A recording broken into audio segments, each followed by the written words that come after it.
Sejam bem-vindos todos a mais esse episódio do nosso podcast, hoje episódio número 77, e para esse final de ano eu trouxe um tema muito especial aqui, que é o transplante de rim.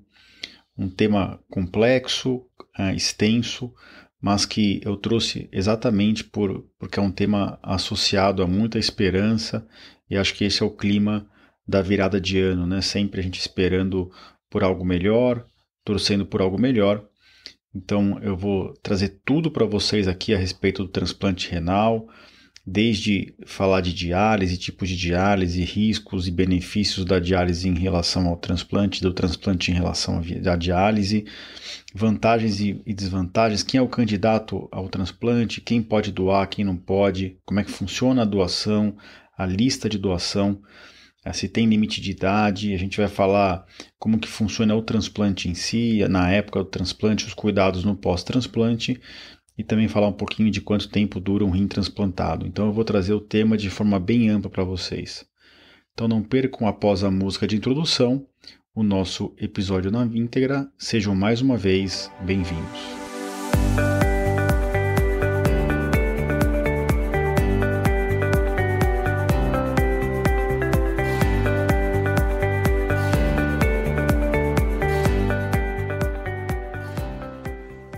Bem-vindos ao podcast Conversa Aberta com o Urologista.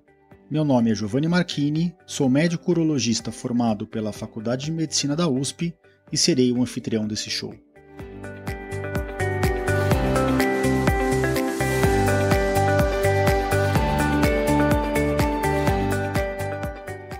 Nesse podcast, queremos compartilhar conhecimento confiável e de qualidade sobre saúde. Com um formato único e inovador, e sempre com o foco no paciente, nós vamos esclarecer as suas dúvidas, trazendo todos os ângulos das situações vivenciadas no dia a dia da urologia.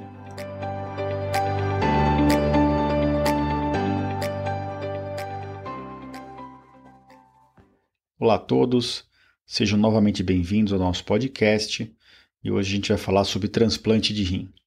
Como sempre, antes de passar para o tema do dia, eu queria fazer aqui duas considerações eu não sei quando que vocês vão estar ouvindo esse episódio, mas esse episódio está sendo gravado e transmitido para o final de dezembro de 2021 e é uma época um pouquinho complicada para mim do ponto de vista de trazer informações para vocês, então eu queria fazer duas ponderações aqui. Primeiro, eu queria agradecer a todo o apoio que a gente sempre teve aqui para gravar o nosso podcast e nas redes sociais, e especialmente ao apoio que eu tenho tido de muitas e muitas mensagens a respeito do meu Instagram, né, que era a minha rede social dominante, sem contar o podcast, mas em lugar inclusive onde eu impulsiono o meu podcast para que chegue a mais pessoas.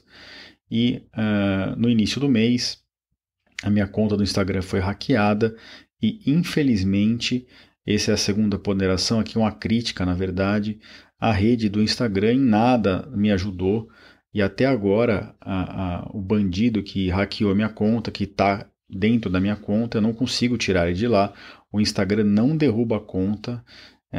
Então um agradecimento aqui a todos os pacientes e aos seguidores que me mandaram mensagem, que me ajudaram a denunciar essa conta.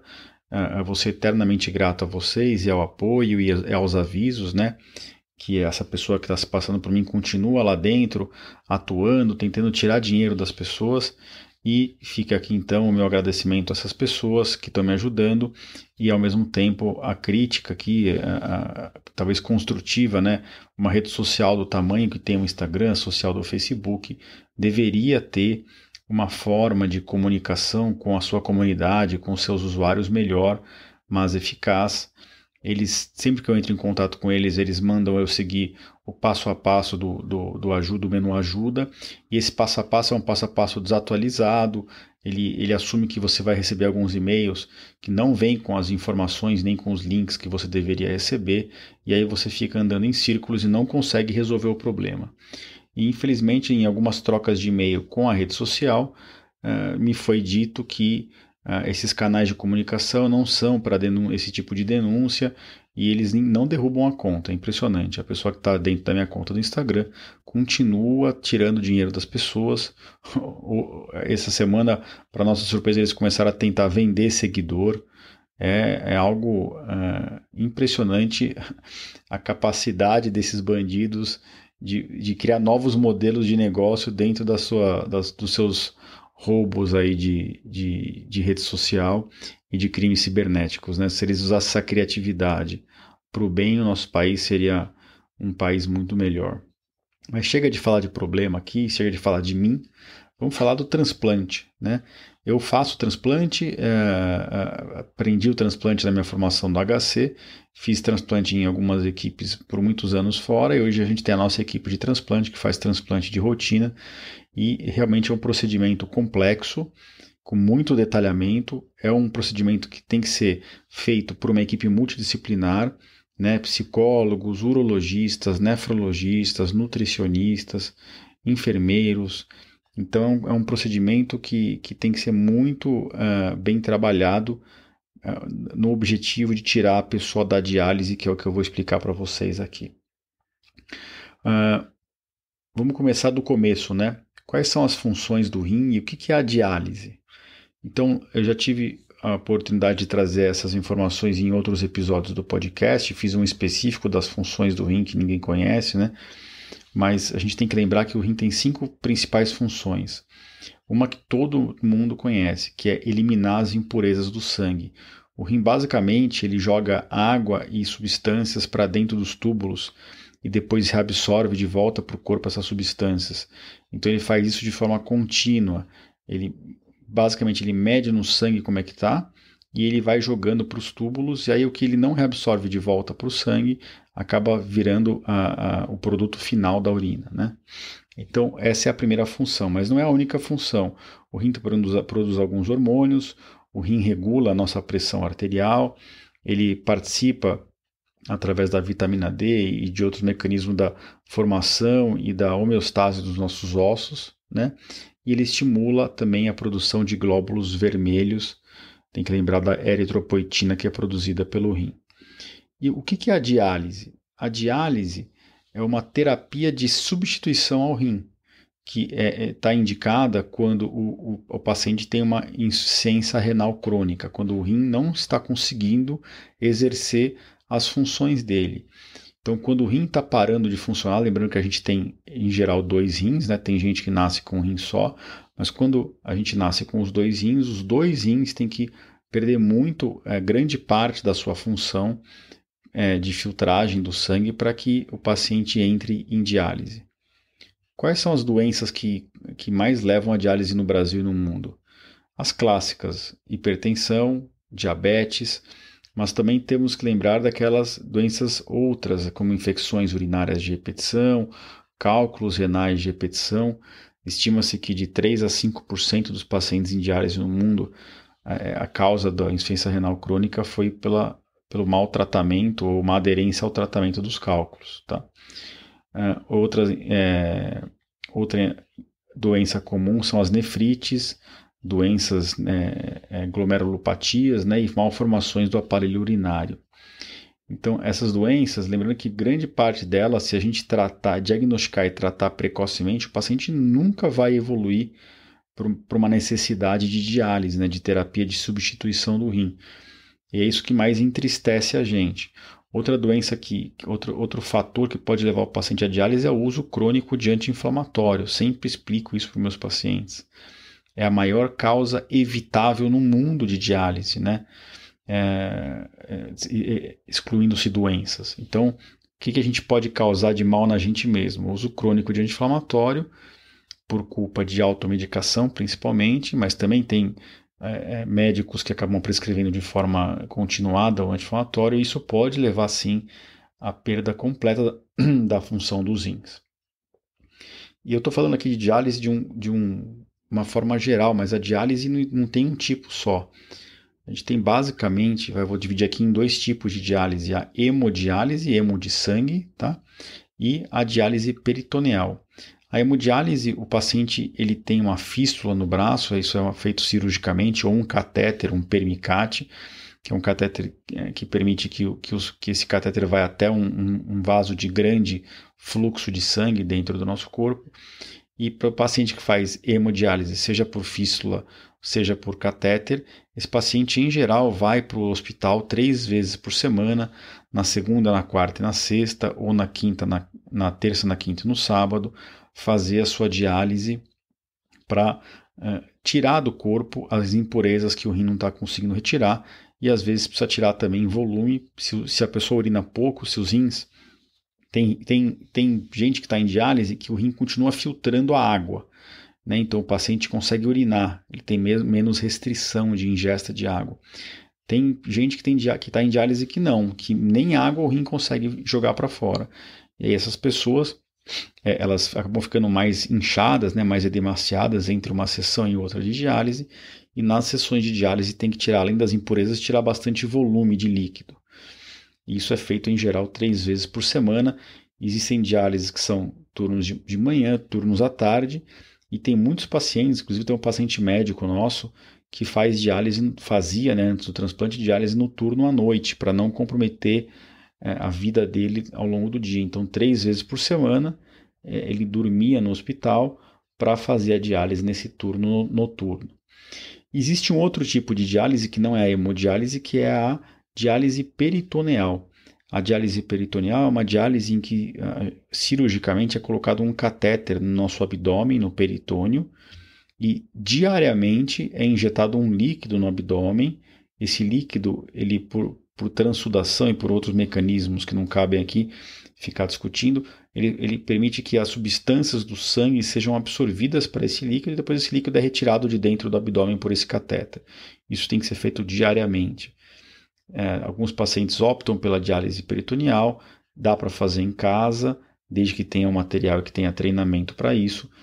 E as duas diálises, cada uma tem os seus prós, os seus contras, né? Mas a diálise peritoneal tem um risco maior de infecção desse catéter e de infecção peritoneal. A hemodiálise, a diálise do sangue, ela tem um risco maior de gerar uma anemia, às vezes coagula o sistema, né? E o paciente perde um pouco de sangue. No momento da diálise pode acontecer do paciente ficar com baixo débito, uma baixa pressão. Isso pode gerar doenças gástricas. Não é incomum, é infrequente, mas não é impossível de acontecer eventos trombóticos. A diálise ela está associada a doenças cardiovasculares e mesmo a hemodiálise também, por conta da permanência do catéter e da punção da fístula com frequência, pode acontecer sangramentos ou infecções. Então, esses são os tipos de diálise e essas são as opções que os pacientes que fazem diálise têm. Então, o que é um transplante renal, né? O transplante renal é uma opção de tratamento para um paciente que sofre de doença renal crônica avançada. Não necessariamente esse paciente precisa estar em diálise, eu vou explicar mais para frente. Mas no transplante renal, basicamente, a gente pega um rim saudável, seja de um doador vivo ou de um doador falecido, e a gente implanta cirurgicamente esse rim nos vasos, geralmente ilíacos, né, do paciente que está recebendo o rim, né, do paciente que tem insuficiência renal crônica, e o ureter desse rim transplantado é anastomosado na bexiga do paciente. Então, por quê? A gente anastomosa a artéria do transplante na artéria do paciente, que é o vaso que vai levar sangue para o rim transplantado. A gente anastomosa a veia do transplante na veia ilíaca do paciente para tirar o sangue do rim, e a produção de urina desse rim ela é transportada para a bexiga através do ureter do rim transplantado. Esse ureter a gente implanta ele, faz uma cirurgia bem delicada na bexiga, em geral na bexiga, mas pode ser colocado no próprio ureter do paciente também. Aí vai de cirurgião para cirurgião, de escola para escola. A gente não mexe nos rins nativos do paciente que está recebendo o transplante, a não ser que existe uma indicação para isso. Então, o paciente que está muito hipertenso por conta desses rins, que só o transplante não vai segurar a hipertensão, ou o paciente que perdeu a função do rim por rim policísticos, e aí os rins são muito grandes, vão dificultar até a cirurgia de de implante do rim transplantado, aí sim tem que fazer a nefrectomia tirada do rim nativo. Ou quando esses rins nativos estão infeccionados, então a gente só tira o rim nativo, uma porcentagem pequena dos nossos pacientes que vão fazer transplante tem essas indicações bem específicas. Por que fazer o transplante, né? Qual que é a vantagem do transplante em relação à diálise? A gente não gosta de ficar falando, mas o índice de mortalidade na lista de diálise ele é considerável. Ele chega de 5 a 15% ao ano. Então, 5 a 15% dos pacientes que estão em diálise, eles vão evoluir para óbito por ano. É lógico que isso não é culpa da diálise em si. Existe o fator diálise, mas esses pacientes, para eles chegarem no grau de insuficiência renal crônica, geralmente porque eles já têm uma doença cardiovascular avançada, né? Eles já são diabéticos, já são hipertensos, com uma expectativa de vida menor. Mas a sobrevida a longo prazo do paciente que vai fazer o transplante, que é transplantado, ela é bem maior do que a do paciente em lista de diálise. É lógico que existe um risco aumentado na fase aguda pós-transplante, mas a partir do momento que isso se estabiliza, o risco de óbito a longo prazo cai bastante com o transplante em relação à lista de diálise. E quais são vantagens práticas, né? Primeiro que você fica com um rim normal funcionando, você perde aquela restrição de tomar bastante água. O paciente ele se sente mais saudável, né?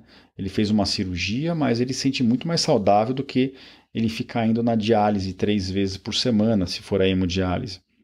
Ou de ficar fazendo a diálise diária em casa, se for a diálise peritoneal. Então, não existe mais a necessidade de diálise. Então, você fica menos preso em casa ou menos preso ao hospital. Além disso, você continua tendo algumas restrições na dieta, mas essas restrições caem muito.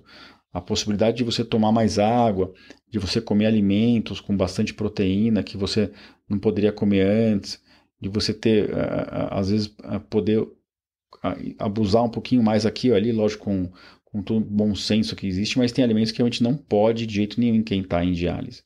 Então, você fica com uma qualidade de vida muito melhor com o rim transplantado do que em diálise.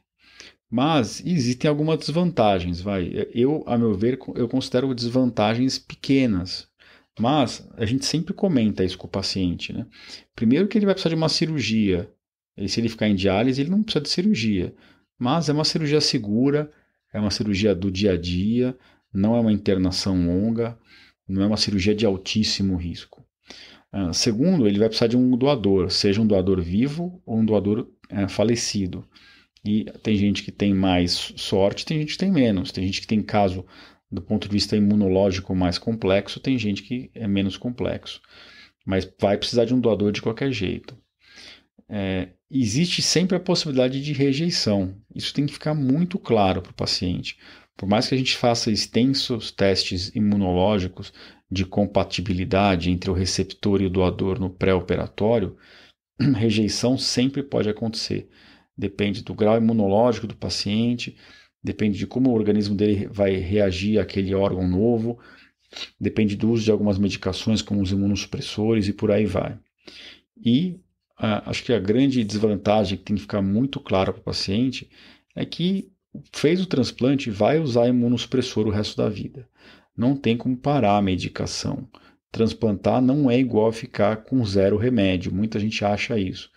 Muito pelo contrário, você está assinando ali que você vai usar um remédio obrigatoriamente pela vida inteira. E existem casos, por exemplo, de a gente transplantar crianças, né, com 10, 12 anos, e é uma fase mágica, né? Tirar a criança da diálise, nossa, que coisa linda. Só que a gente tem que lembrar que a criança vai passar pela adolescência, aquela fase mais crítica, e tem criança, tem adolescente que para de tomar o remédio, assim como tem adulto. Mas a adolescência sempre é uma fase crítica que nos preocupa. E aí a pessoa para de tomar remédio, não precisa ficar muito tempo sem remédio para torrar o rim, entre aspas. A perda do rim sem imunossupressor é uma perda rápida. Às vezes ficar uma semana sem imunossupressor é o suficiente para o corpo rejeitar de forma definitiva aquele rim. Então essas são as vantagens e desvantagens do transplante em relação à diálise. Quem que é o candidato, né, ao transplante renal, como eu já falei? Ele está indicado para pacientes com doença renal crônica avançada. Em geral, esses pacientes estão sendo avaliados por um nefrologista. Eles muitas vezes passam com um urologista também, eu vou explicar mais para frente. E geralmente esses pacientes já estão em diálise. Mas estar em diálise não é um fator obrigatório para fazer o transplante. Existe o transplante que a gente chama de preemptivo, naquele paciente que está com uma insuficiência renal crônica grave, avançada, mas que ainda não entrou em diálise, ele está quase entrando em diálise. Então, o transplante é uma opção nesses pacientes que têm essa doença renal crônica silenciosa, de fase avançada, que ainda não entrou em diálise. Então, fazer o transplante preemptivo, às vezes, evita que a pessoa entre na diálise, exatamente para evitar aqueles riscos que eu comentei associados à diálise, de sangramento, infecções e doenças cardiovasculares. E o transplante é para todo mundo? Não, existem contraindicações, como toda cirurgia, né? Então, pacientes que têm problemas do fígado, hepáticos não controlados, doenças cardiovasculares que estão descontroladas, eles não podem ser submetidos a um procedimento cirúrgico qualquer, imagina um transplante. Pacientes que estão com quadros infecciosos agudos que não estão controlados, pacientes que estão muito desnutridos, é uma contraindicação relativa ao transplante, tem que tentar nutrir melhor esse paciente para ele aceitar melhor o rim dele. A gente não transplanta pacientes com distúrbios psiquiátricos graves não controlados, até porque é uma população de risco para parar de tomar o remédio depois do transplante. Assim como a gente não transplanta pacientes que são viciados em álcool, drogas, que ainda não resolveram essa parte. Em geral, a gente espera pelo menos 2 anos depois de cessar o álcool ou o uso de drogas. Outros problemas graves na estrutura familiar, né, que pode comprometer o uso de medicamentos ou os exames pós-transplante, também é um fator que esses problemas de família a gente também leva bastante em consideração. Às vezes a gente envolve a equipe da psicologia para atuar especificamente em relação a isso. Se a gente sente que o paciente não vai aderir ao tratamento, a gente não transplanta. E por fim, não posso dizer que alguns tipos de tumor, na verdade quase todos os tipos de tumor são contraindicação ao transplante, porque se o paciente tem um tumor há pouco tempo, mesmo que ele já tenha sido tratado, na hora que você faz a imunossupressão, você pode favorecer um retorno desse tumor até a metástase.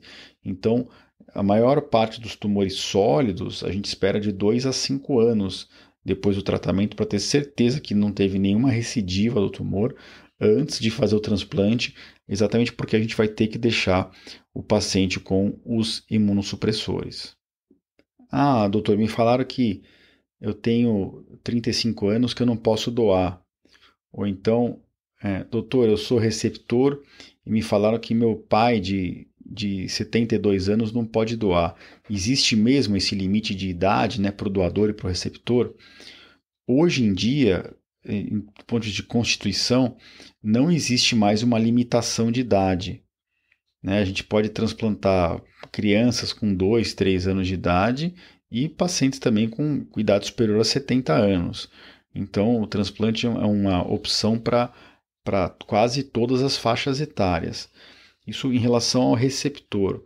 Lógico que cabe à equipe médica, urológica e nefrológica julgar, né, caso a caso. Já em relação ao doador, é proibido a doação abaixo dos 21 anos. E, idealmente, a gente tenta não pegar doador com menos de 30 anos, né? Até pelo fato das pessoas ainda não estarem totalmente maduras. Especificamente para mulheres, a gente sempre pergunta se a mulher que quer doar, ela quer ser mãe, né? Tem o sonho de ser mãe. A gente evita que a doadora de rim tenha filho depois, pelo risco de eclâmpsia, de hipertensão na gravidez. Então, mulheres jovens que ainda querem engravidar é uma contraindicação, é relativa, mas a gente evita ao máximo isso. E pacientes mais idosos, se eles quiserem doar acima de 60, 70 anos, eles podem doar.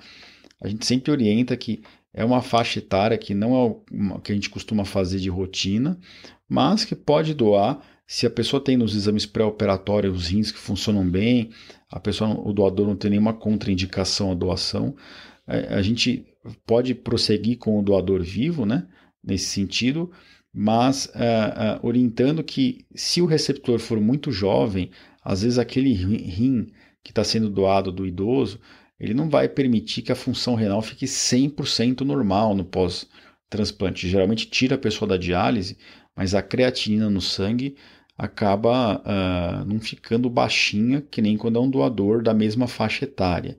Então são detalhes técnicos, mas o importante para vocês é saberem que hoje esses limites de idade estão bem flexíveis. Então, receptor qualquer idade, né, de 2 a 70 anos é bem comum a gente fazer, mas a gente às vezes até transplanta com mais. E em relação ao doador, sempre acima de 21 anos, idealmente acima de 30. Em mulheres que querem engravidar, a gente evita. E em doadores idosos, a gente está autorizado a fazer o transplante com essas ponderações com a equipe, né, do doador e do receptor, que às vezes são familiares, às vezes não. Bom, vamos passar um pouquinho agora para os doadores, né? Quais são os tipos de doadores? Existem basicamente dois tipos de doador, o doador vivo e o doador falecido. Os doadores falecidos são aqueles pacientes que sofrem morte cerebral por outros motivos, né? Então, um trauma, alguma doença que levou ele a hospitalizar. E aí esse paciente, uma vez que ele tem os órgãos funcionando, exceto a parte cerebral, isso existe hoje um padrão rigoroso definido pelo Conselho Federal de Medicina para o diagnóstico de morte encefálica. São vários exames, várias provas, vários médicos avaliando, né? Não é aquela, eu acho que está morto, não. É aquele paciente que, infelizmente, o cérebro parou de funcionar, o cérebro faleceu, mas o resto do corpo continua funcionando. Então, esses pacientes são abordados pela equipe da central de transplante para ver se a família quer doar os órgãos. São pacientes que, em geral, depois de alguns dias, vão acabar os órgãos parando de funcionar. E aí, os órgãos desse doador falecido são oferecidos para a central de transplante com a anuência da família. E dependendo dos exames, do que levou o paciente a falecer e dos exames de avaliação dos órgãos, né? Então tem que ver como é que está o coração, o pulmão, o fígado, o pâncreas e os rins desse paciente. E aí esses órgãos são oferecidos e alguns são utilizados pela central de transplante. O doador falecido, o doador ele passa por uma cirurgia, como se fosse uma grande cirurgia mesmo, em que esses órgãos são retirados ainda com o coração batendo. É assim que é feito no Brasil e na maior parte do mundo. Existe a doação com o coração parado, mas é algo que não é muito praticado. E os órgãos são então perfundidos com soluções, né, de preservação, armazenados no gelo. E quando eles saem do hospital do doador, eles geralmente já têm um destino. Então, o receptor que vai receber esse rim, por exemplo, desse doador falecido, ele já está inscrito numa lista única na central de transplante, e o critério principal da lista é a compatibilidade do tipo sanguíneo e HLA, né, e ABO, então a compatibilidade do tipo de sangue e do perfil imunológico e o tempo de fila. Então esses são os doadores falecidos. No caso do doador vivo, pode ser tanto de parente, que é o mais comum, mas às vezes não existe nenhum parente que tenha o tipo sanguíneo favorável, exatamente o que precisa ser, e o painel imunológico perfeito. São feitos vários exames quando o paciente fala que ele tem possíveis doadores vivos, todos esses doadores são testados, são avaliados, são feitos vários exames, né? Avaliado do ponto de vista de estado físico e mental, o tipo sanguíneo, a tipagem HLA, tem que ter mais de 21 anos, tem que ser todo esse estudo imunológico e tem que ficar claro que o doador é voluntário. Existem até, a gente geralmente pede para essas famílias e esses possíveis doadores vivos, sejam familiares ou parentes ou não, às vezes são pessoas próximas, amigos, contemporâneos, essas pessoas têm que passar numa avaliação psicológica, tem que ficar muito claro para a equipe do transplante que esse ato é um ato voluntário, né? A comercialização de órgão parece básico falar aqui, mas é algo totalmente proibido. A gente não pode vender órgão, né?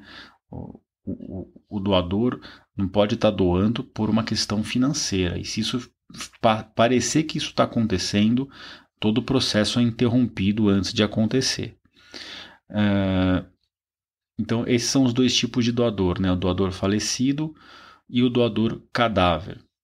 Uma vez o doador falecido sendo escolhido, eles são feitos vários exames do ponto de vista de imagem para ver também se é possível retirar aquele rim do doador vivo e colocar no receptor. O receptor também tem os seus vasos avaliado para a gente avaliar onde que vai ser colocado esse transplante, se ele tem os vasos pérvios, se tem um local bom para colocar.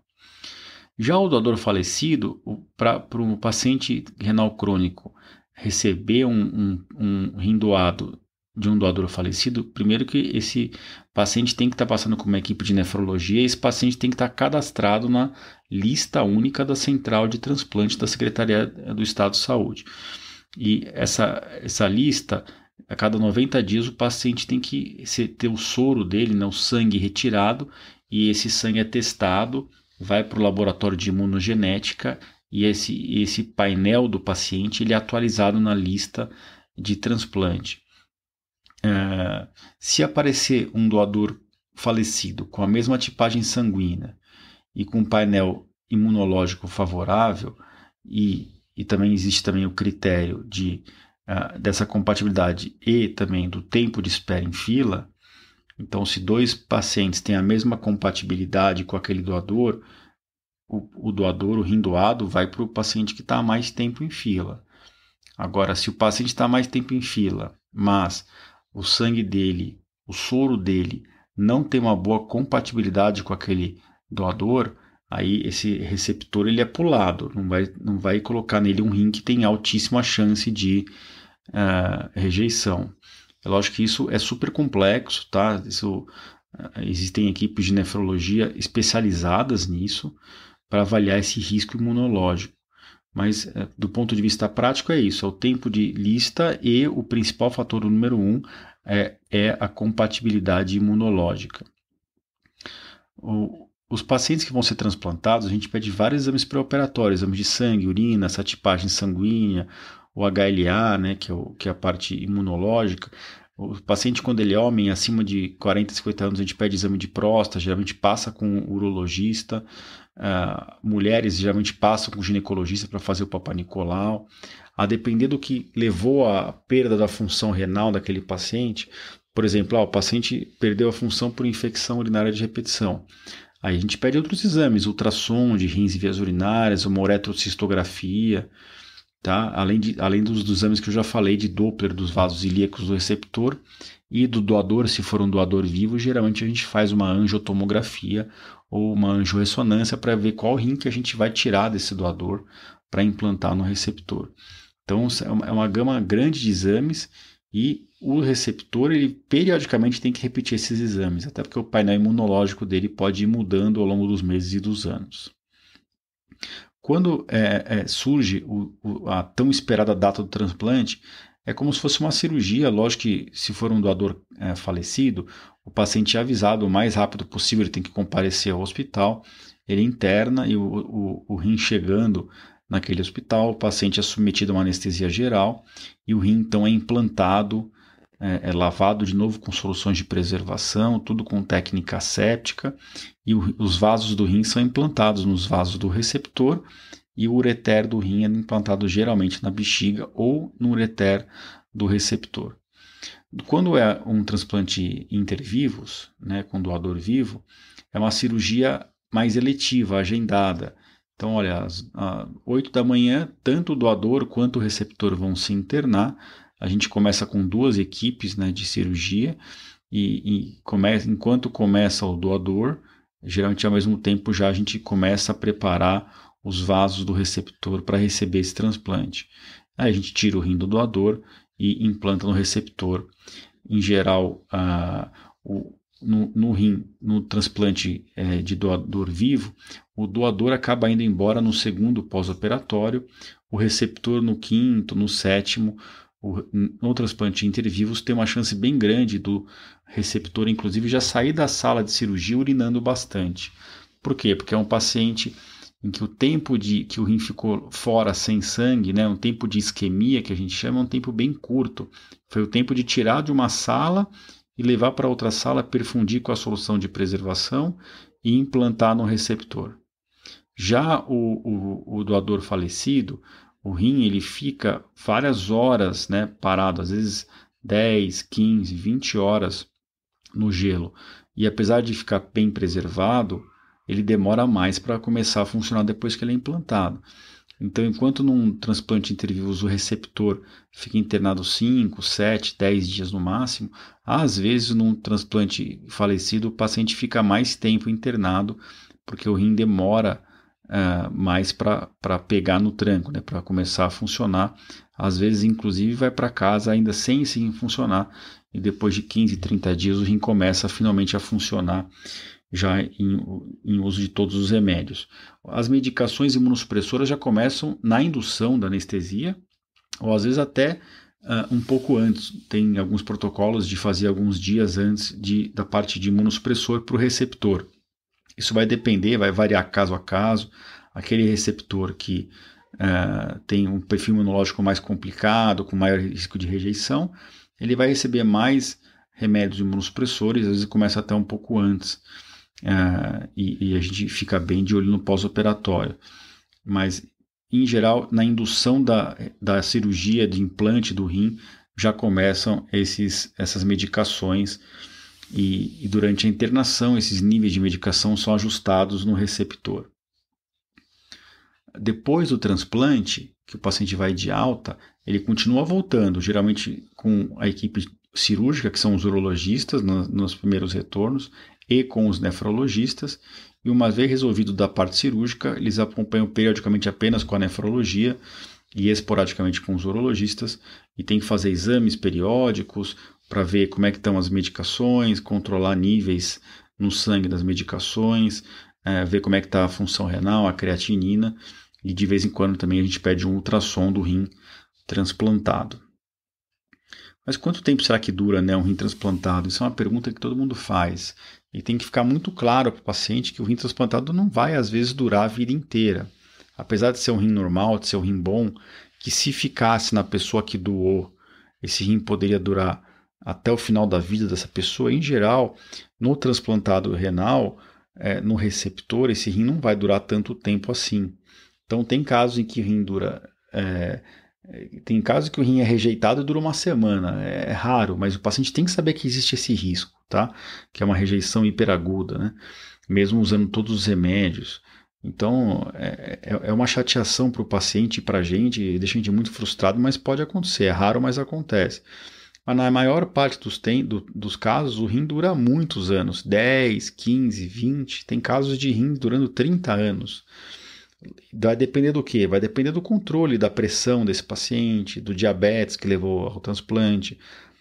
Se tem alguma doença, essas duas, por exemplo, e outras que mataram o rim nativo, né, que levaram o paciente lá atrás à insuficiência renal crônica, essas doenças podem fazer a mesma coisa com o rim transplantado, se não forem controladas. Se o paciente não tomar direito os imunossupressores, não se cuidar bem, deixar ter infecções urinárias de novo, às vezes voltar a ter cálculo. Então, essas coisas podem comprometer a sobrevida do rim.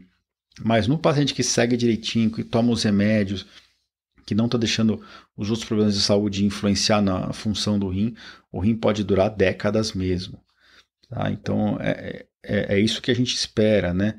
Lógico que varia caso a caso, mas o que a gente quer é que dure muito, muito tempo, né? E tem essa diferença que eu falei, né? Apesar de 40% dos rins não funcionam imediatamente após a cirurgia, principalmente nos doadores falecidos, né? A longo prazo a sobrevida é muito parecida entre o rim que veio de um doador vivo e de um doador falecido, né? Com taxas de sobrevidas bem altas aí em 5 e 10 anos, e com o passar do tempo o risco desse paciente perder esse rim ou ter uma complicação grave do transplante vai caindo, e esse risco de complicação ele é muito menor do que o risco de ficar em diálise. Bom, estamos com o nosso tempo contado, já deu quase 40 minutos de episódio. Então acho que deu para falar bem para vocês aqui uma pincelada geral sobre tudo do transplante. Transplante que é um procedimento maravilhoso, que traz esperança, que tira a pessoa da diálise. Realmente é um ganho expressivo na qualidade de vida do paciente, que é o que a gente tem como objetivo com o transplante. Realmente muda a vida da pessoa, é algo mágico, independente da idade. Lógico que quando a gente transplanta a criança, a nossa felicidade é ainda maior, né, de estar tirando aquela criança da rotina de diálise, que está levando a infância embora às vezes, né? Mas mesmo para adultos é algo realmente mágico. Espero que vocês tenham gostado do episódio. Mais uma vez, esse episódio vai estar dentro do meu site, no www.ourologista.com.br/podcast/episódio 77. Lembrando que dentro do meu site vocês podem deixar comentários, deixar dúvidas, deixar perguntas, corrigir alguma coisa que eu tenha falado de errado, acrescentar experiências pessoais de vocês. É um local de interação. Lá vocês conseguem também assinar a minha newsletter, né? Assinar, deixar o e-mail de vocês para que eu possa mandar de vez em quando algum conteúdo explicativo de alguns temas que eu acho que vai ser interessante para vocês. E é uma forma da gente continuar se comunicando independente das redes sociais, que realmente a gente tenta impulsionar e engrandecer e levar informação para as pessoas, mas a gente fica sujeito a esse tipo de coisa que aconteceu comigo aí no último mês. Mas espero que vocês tenham gostado. A gente se encontra por aqui nas próximas semanas. Acredito que antes do final do ano eu libere mais um episódio para vocês. Então vou ficando por aqui. A gente se encontra por aqui nas próximas semanas. Um grande abraço a todos.